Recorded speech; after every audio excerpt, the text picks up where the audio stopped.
एक बारगी एक गुरु महाराज और उनके बहुत से चेले चले जा रहे थे एक राह से। तो उन्होंने देखा कि एक आदमी बहुत लंबे रस्से में भैंस को बांध के खींचता है। महाराज कह रहे हैं, बेटे जे बताओ, आदमी बंधा की भैंस? आदमी बंधा की भैंस तो शिशु थे। कह रहे महाराज, बंधी तो भैंस ही दिखती है, भैंस बंधी दिखती है। लंबा तो रस्सा था ही, तो उन गुरु महाराज ने वो पीछे से रस्सा भैंस का खोल दिया। और जैसे ही भैंस का रस्सा खुला तो भैंस अपनी गति के विरुद्ध मार्ग पे जाने लगी। तो आदमी ने देखा कि भैंस पीछे मुड़ गई है, तो अब आदमी पीछे हो लिया। गुरु महाराज कह रहे, अब बताओ कौन बंधा है? क्योंकि पहले चरण में स्वामी आगे है और भैंस पीछे है, तो बंधन स्पष्ट परिलक्षित हो रहे कि नहीं हो रहे? बताओ भैया। दूसरे चरण में भैंस आगे है, आदमी पीछे है, और जिस जिस गली में भैंस मुड़े उस गली में आदमी। तो अब भी बंधन वैसे ही बरकरार हैं, हालांकि इतने सूक्ष्म हैं कि वे हमारी नग्न आंखों से दृष्टिगोचर नहीं होते हैं। लेकिन बंधन भैंस के गले का जितना स्पष्ट रक्षा परिलक्षित हो रहा है राहुल भैया, उतना ही मजबूत रस्सा बंधा है आदमी के गले में, लेकिन वो नजर नहीं आता है। महाराज साहब लिखते हैं, 3 स्थितियां जीते हैं हम सब लोग। तुम इतने आ जाओ, कछु बिगड़ जाए, तुम आओ, रास्ता ब्रेक कर दे होते। महाराज साहब लिखते हैं, 3 स्थितियां जीते हैं हम सब लोग 24 घंटे रोजमर्रा के जीवन में। कौन सी स्थिति में अधिक समय हमारा लगता है वो तय कर लेना। एक है बंधनीय। कौन सी स्थिति? बंधनीय। बंधन की स्थितियां सो बंधनीय। दूसरी स्थिति है बंधनीय। बंधन को जब हम बंद करते हैं तो स्थिति बनती है बंधनीय। और तीसरी स्थिति है वंदनीय। जब आप बंधन को बंद करते हैं तो जो आत्मा का परिणाम बनता है वो वंदनीय हो जाता है। वंदनीय, वंदन के योग्य। नहीं समझे? बंधनीय और बंदनीय और वंदनीय। तो ये तीनों स्थितियां हम अपने रोजमर्रा में जी रहे हैं। जब महाराज साहब लिख रहे हैं, मैं सुखी दुखी, मैं रंग राव, मेरे धन ग्रह, गोधन प्रभाव, मेरे सुततीय, मैं सबल दीन, बेरूप सुभग, मूरख प्रवीण। तो ये बंधनीय, आपकी बंधनीय स्थितियां हैं, बंधन हो रहे हैं मजबूत। जब आप चेतना का ये भाव जी रहे हैं, तन उपजत अपनी उपज जान, तन नसत आपको नास मान, रागादि प्रगट ये दुख देन, तिन ही को सेबत गिनत चैन। तो ये कौन सी स्थितियां हैं? बंधन की स्थितियां हैं तो बंधनीय स्थितियां हम जी रहे 24 घंटे। पीछे क्रोध के प्रसंग बने और तुम कर लिए तो कौन सी स्थितियां हो गई? बंधनीय। महाराज साहब लिखते हैं, मिथ्या दर्शन अविरत प्रमाद कसाय योगा बंध हेतवः। बंध के हेतु हैं ये।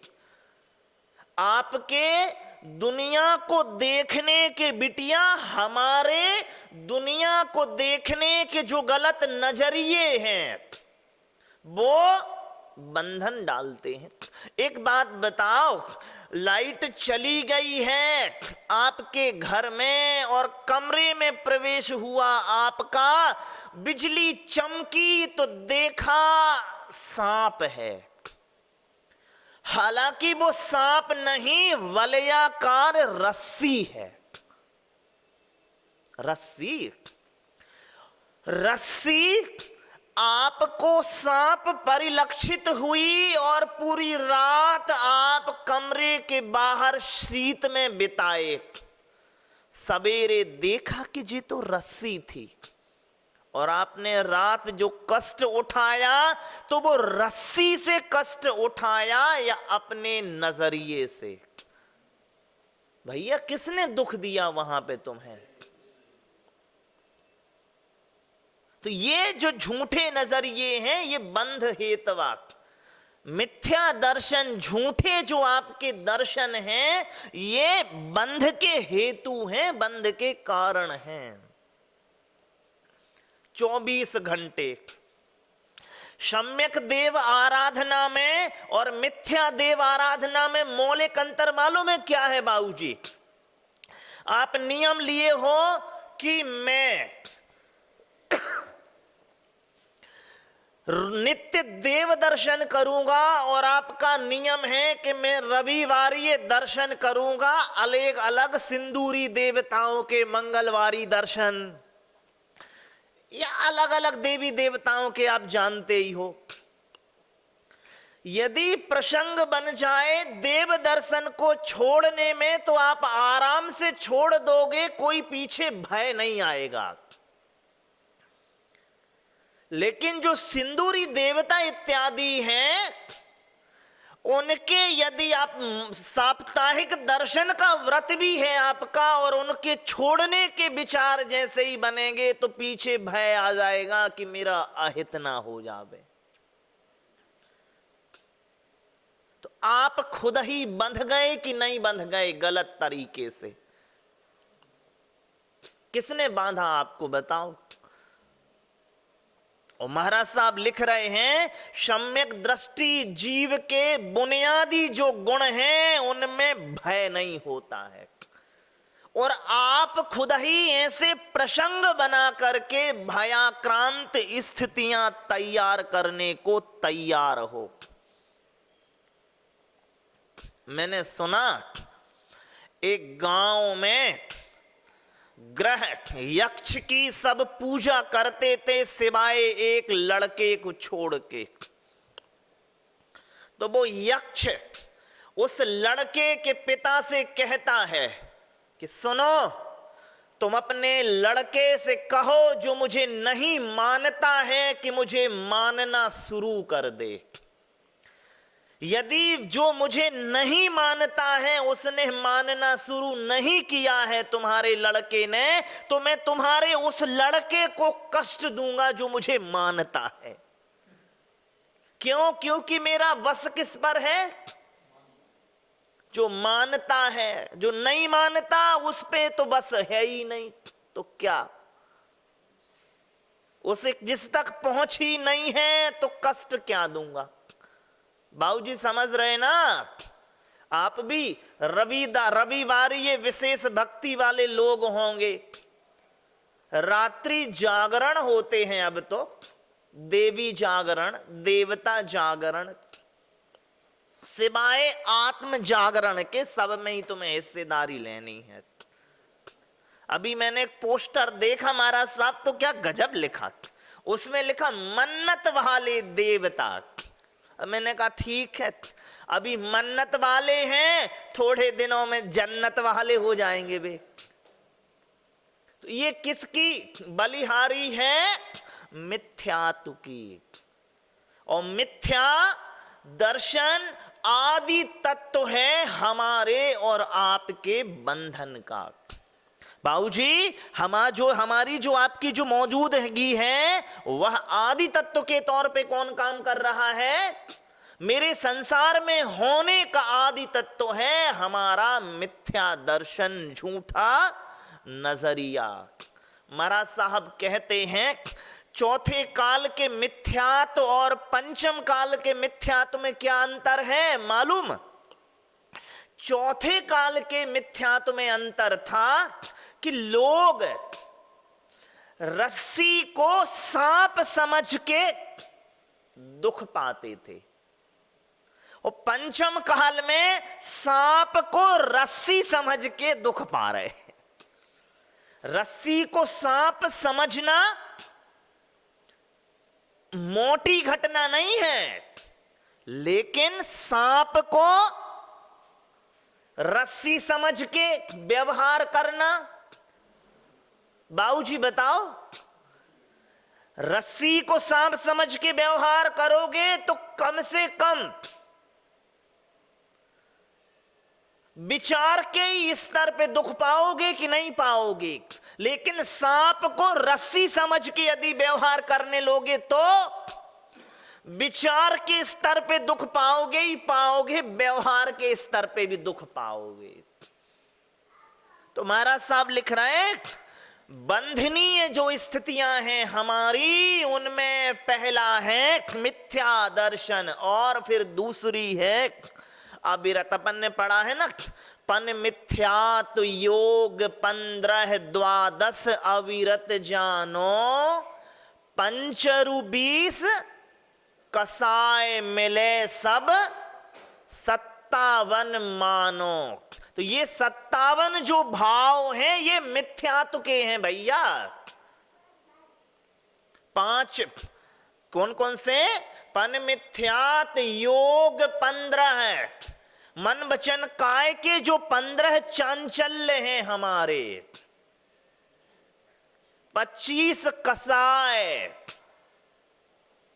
कसाय का मतलब होता है कसाय, कसना भी होता है, कसाय जो आपको कसे, और कस का मतलब होता है संसार। कस प्लस आय, आय मतलब कमाई। आज तो खूब आय हुई है, तो आय। और कस का मतलब, अरे बताओ, हाँ तो कहो, संसार। तुम हाँ नहीं कहते तो ऊँघने लगते हो, थोड़ा कड़क हो के बैठो ऐसे।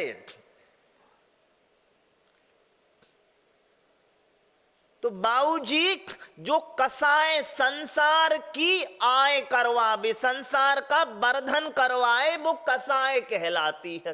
तो 25 द्वार हैं आपके संसार वर्धन के। झूठे नजरिए के 5 द्वार हैं। कौन से मिथ्यात्व?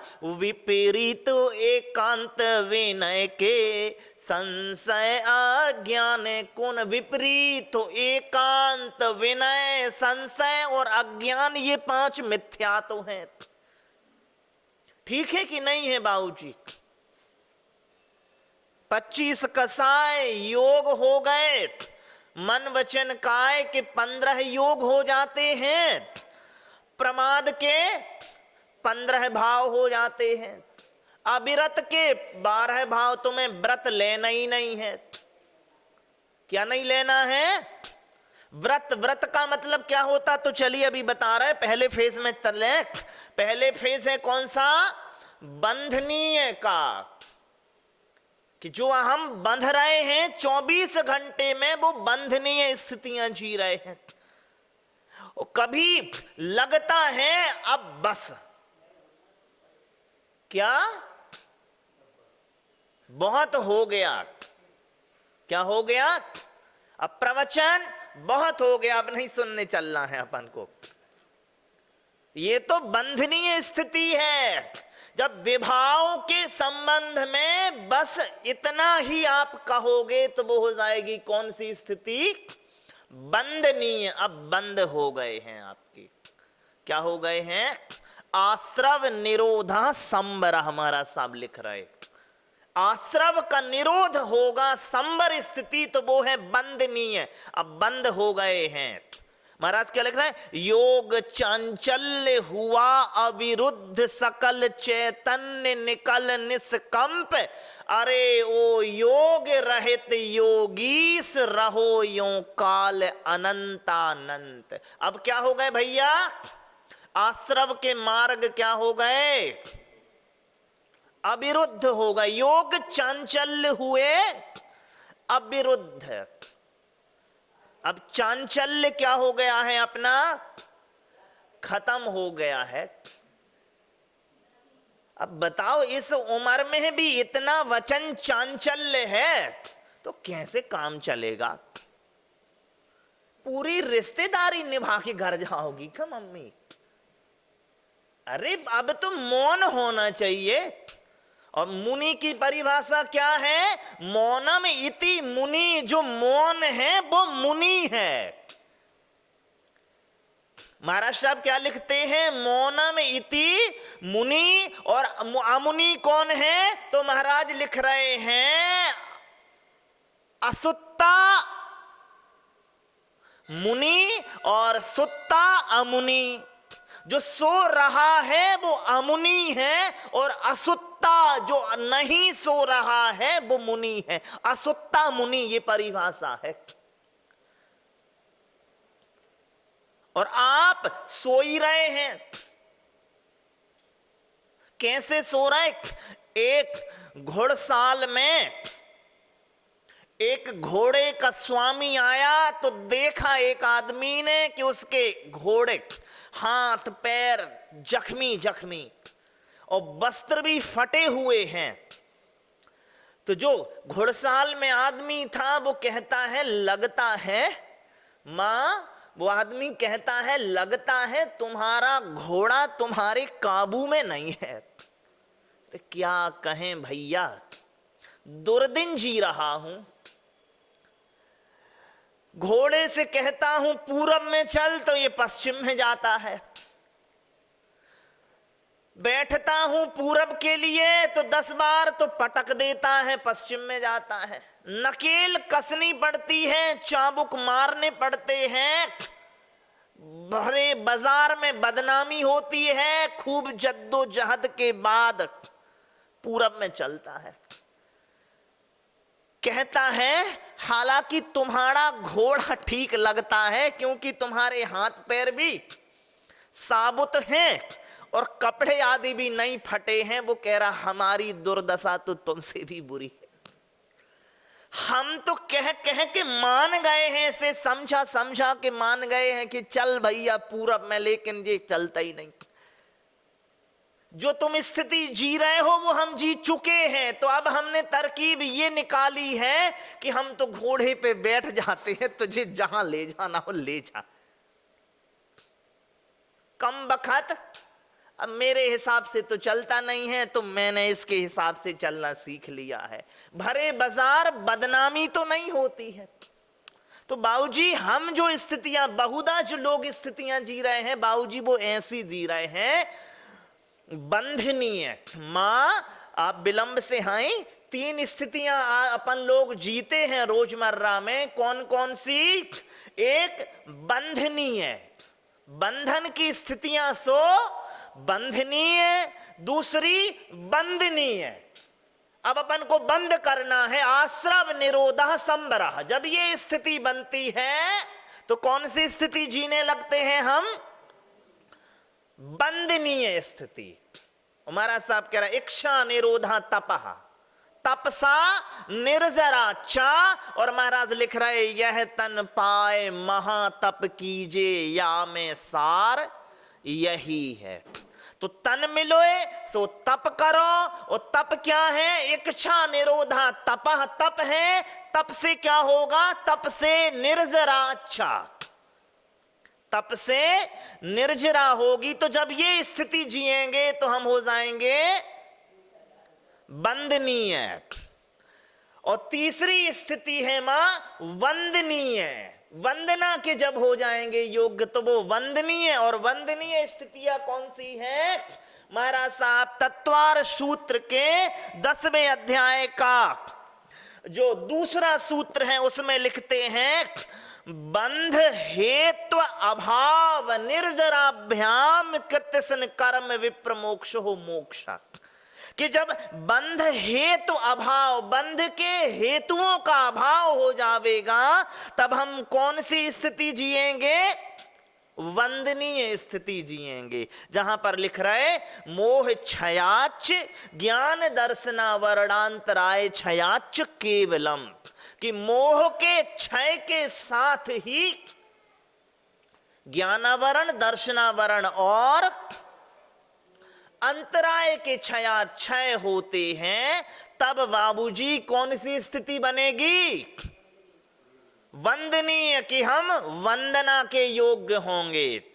अभी हम कौन सी स्थिति जी रहे हैं? बंधन की स्थिति तो भैया बंधनीय। और जब बंधन को रोकेंगे तो स्थिति बनेगी बंदनीय। अब बंद करना है तो बंदनीय। और जब बंदनीय स्थिति में हम अपना खूब लंबा काल बिताएंगे तो धीरे धीरे आश्रव निरोधा संबरा होगा, तो हम वंदनीय स्थिति को जीने लगेंगे, जो कि अरिहंत और सिद्ध हैं। तो आज स्थिति जीना है अपन को, बंधनीय जी रहे हैं, वंदनीय की स्थिति नहीं बन पा रही है, तो आज कौन सी जीनी है? वंदनीय। और महाराज साहब लिख रहे हैं मां, आखिरी वचन है अपना, कौन सा? सम्यक ज्ञानी होए बहुरी दृढ़ चारित्र लीजे। सम्यक ज्ञानी होए बहुरी दृढ़ चारित्र लीजे, एक देश अरु सकल देश तसु भेद कहीजे। महाराज साहब लिखते हैं, को वंदे गुणहीनम। क्या भैया? को वंदे, गुणहीनों की वंदना कौन करता है? तो आपको बंधनीय स्थिति से वंदनीय स्थिति में जाना है तो जरूरी है बंदनीय स्थिति का बनाना। और दो ही प्रकार की स्थितियां हैं, सम्यक ज्ञानी होए बहुरी दृढ़ चारित्र लीजिए। तो चारित्र लीजिए। महाराज साहब लिखते हैं मां, वृक्षः फलेन वदति।